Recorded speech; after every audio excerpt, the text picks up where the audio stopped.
Before we begin, take a moment. If you've ever felt unseen in your own life, if you've ever stayed quiet when something inside you was screaming, or if you believe that the most dangerous moments aren't loud, but silent, then this story is for you. Make sure you subscribe to the channel because the stories shared here aren't just stories. They're confessions. They're moments people don't talk about out loud. And they stay with you long after the screen goes dark. Now let me tell you about the night everything changed. Not with a bang. Not with a fight. But with silence. The night it happened didn't announce itself. There was no storm rattling the windows.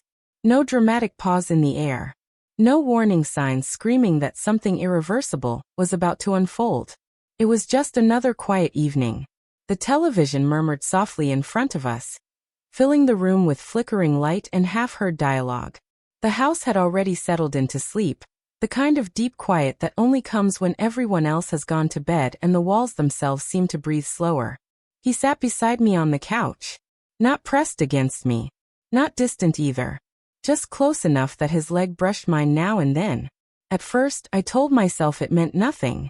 That it was the kind of accidental closeness that happens when two people have known each other for years. When comfort replaces awareness. When boundaries blur not because you cross them, but because you forget they're there. But the truth is I noticed. I had been noticing for a long time. The silence between us wasn't uncomfortable. It was familiar. Like the pause between breaths. Like a song you've heard so often that it stops sounding like music and becomes background noise. My husband had gone to bed early. He always did now. Something for his back. A quick goodnight. The same routine night after night. His presence in the house had become predictable, functional. Less like a partnership and more like a shared schedule. We didn't argue. We didn't fight. We didn't even really talk. We simply coexisted. The person sitting beside me wasn't a stranger. He was someone who had been in and out of my life for years. My best friend's son. Only he wasn't a boy anymore. The lanky teenager who used to trail water through the hallway after swimming, who left towels on the bathroom floor without a second thought. That version of him had disappeared quietly, sometime between college and coming home again. Now he was grown. Broader shoulders. Quieter presence.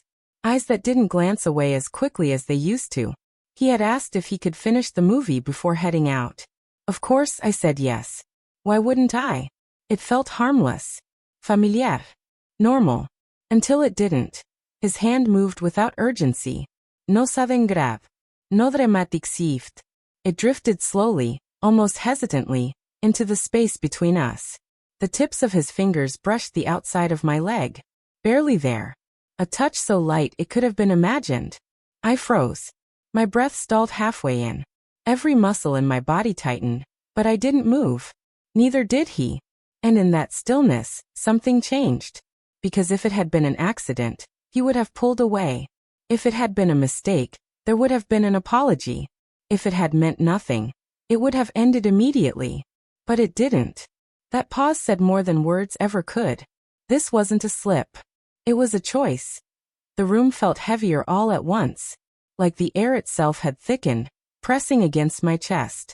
The television continued to glow in front of us, washing the room in pale blue light. Faces on the screen laughed. A storyline played out that I could no longer follow. Whatever was happening there no longer mattered. A different narrative was unfolding in the quiet between us. His hand stayed where it was. Not moving. Not retreating. Just waiting. His pinky finger curved slightly, resting with intention against my thigh. His palm turned upward, open, not demanding, not pleading. Waiting. My fingers curled in my lap. I didn't take his hand. But I didn't stand up either. That I could feel his breath change. The subtle shift in the way he leaned just a fraction closer. "You okay?" he whispered. His voice was barely audible. More breath than sound. I nodded. That was all it took. His hand settled fully against my leg, warm, steady, deliberate. There was no rush in the touch. No hunger. Just presence. Like he was claiming a space he had imagined for a long time, but had never crossed until now. I kept my eyes on the television. Pretended nothing had changed. Even though everything had. His thumb moved slowly along the curve of my leg. The simplest motion. And yet, it shattered something inside me. My stomach clenched. My thighs pressed together instinctively. My hands gripped the blanket in my lap. Not to stop him. To hold myself back. When his hand moved higher, careful, unhurried, I felt my knees shift apart. Just slightly. I don't know why. Or maybe I do. Loneliness doesn't arrive loudly. It doesn't announce itself with tears or breakdowns. It settles in quietly. In the spaces where conversation used to be. In the absence of touch. In the long stretch of days where you stop being seen. I hadn't felt wanted in years. Not truly. Not desired. Not noticed that my husband hadn't changed overnight. Distance rarely does. It grows slowly. In increments so small you convince yourself they don't matter. I had stopped asking for affection long before he stopped offering it. And when something isn't offered for long enough, you begin to believe you don't deserve it anymore. That this routine politeness, silence, is simply what adulthood becomes. So when a single hand rested on my thigh, it unraveled years of denial. I told myself that if I stayed quiet, nothing would happen. That silence would protect me. But silence had already erased me. That we didn't kiss. Not then. He didn't even look at me. He kept his eyes on the screen, as if pretending this was still just a movie night. His fingers traced warmth along my skin like memory, like something he had never forgotten. Every part of my body responded. Every breath betrayed me. Inside, I begged myself to stand up, to say something, to stop it. But I didn't. You don't have to say anything, he whispered again. I'll stop if you want. I said nothing. And when his hand slipped beneath the hem of my shorts, I still didn't speak, because I didn't want him to stop. When he finally pulled his hand away, it wasn't sudden. It wasn't dramatic. It was careful, almost reluctant, like someone stepping back from the edge after realizing how close they'd come to falling. He stood, mumbled something about it being late, and left without looking at me. The door closed softly behind him, and just like that, the house returned to silence. But it wasn't the same silence as before. This one had weight. I stayed on the couch long after the credits rolled, staring at the blank screen, my body buzzing with something I didn't yet have words for. My skin felt too warm. My thoughts felt too loud. Nothing had happened. And yet, everything had. I eventually went to bed, slipped beneath the covers beside the man who was my husband in every official sense, name, history, routine, but not in the ways that mattered anymore. He slept facing away from me, his breathing slow and even. I lay awake in the dark, staring at the ceiling, replaying every second on the couch. The brush of fingers. The pause. The choice I hadn't stopped. I told myself it didn't mean anything. That it was a moment. A lapse. A symptom of exhaustion and loneliness. But my body knew better. It remembered what it felt like to be noticed. For a long time, I'd said I was fine. That comfort mattered more than passion. That safety was enough. That stability was the goal. We didn't fight. We didn't raise our voices. We didn't betray each other. We just faded. There were no cracks in the marriage, only erosion. Slow, quiet, relentless. I used to believe peace meant quiet. I learned too late that silence can be its own kind of pain. That night on the couch hadn't come out of nowhere. It came from years of being unseen, that he had been around forever. So familiar I barely registered his presence anymore. Until suddenly I did. I remembered when he came back after being away for a while. Taller, broader, changed in subtle ways that were easy to dismiss if you didn't want to see them. I told myself I was imagining things. That the way he lingered in conversation was politeness. That the way he asked how I was, really asked, was kindness. That the way his hand brushed mine now and then was coincidence. But deep down I knew. There was intention there. Awareness. And for the first time in years, someone looked at me and saw more than a role. Not a wife. Not a mother. Not a responsibility. A woman. The days that followed moved strangely, like time itself had slowed. I avoided the couch. I folded laundry standing up. Drank coffee at the counter. Sat anywhere but there. My husband didn't notice.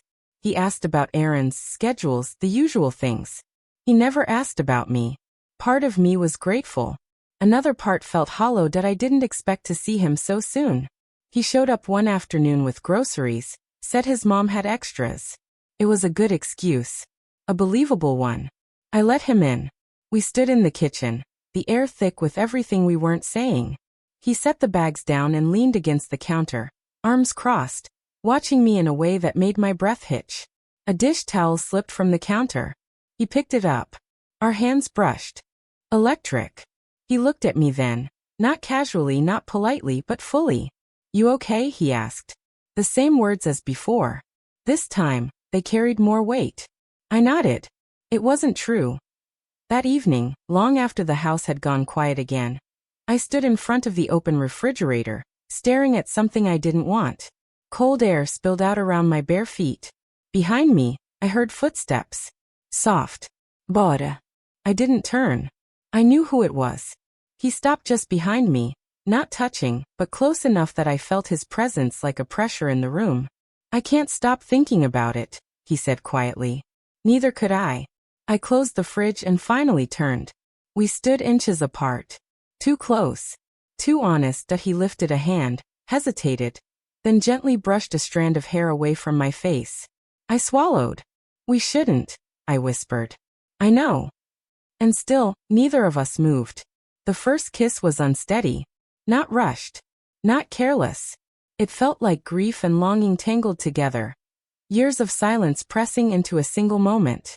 When we stepped back, we were both shaking. We knew then that pretending was over. Life didn't fall apart. It kept going. That almost made it worse. I moved through my days with a strange awareness, like I was watching myself from a distance. Every smile felt practiced. Every routine felt thin. I caught my reflection once and barely recognized the woman looking back. Not because of guilt, but because of the light in her eyes. The memory of being wanted that we didn't talk about it. Not directly, but it was everywhere. In the way our eyes met for a second too long. In the way hands lingered when passing something. In the charged silence between sentences. We were balancing on something fragile. And I was already leaning toward the fall. The evening my husband mentioned he'd be gone overnight, my heart reacted before my face did. I nodded calmly. Later, I sat on the porch with a glass of wine, the air heavy with summer sounds. I heard the door open behind me. He sat beside me, close but not touching. "You look tired," he said. "I am." Neither of us slept much anymore. Finally, I asked the question that had been sitting between us. "Is this what you want?" He was quiet for a long moment. "I don't know what I want," he said. "I just know I want to be where you are." It wasn't the right answer, but it was the honest one.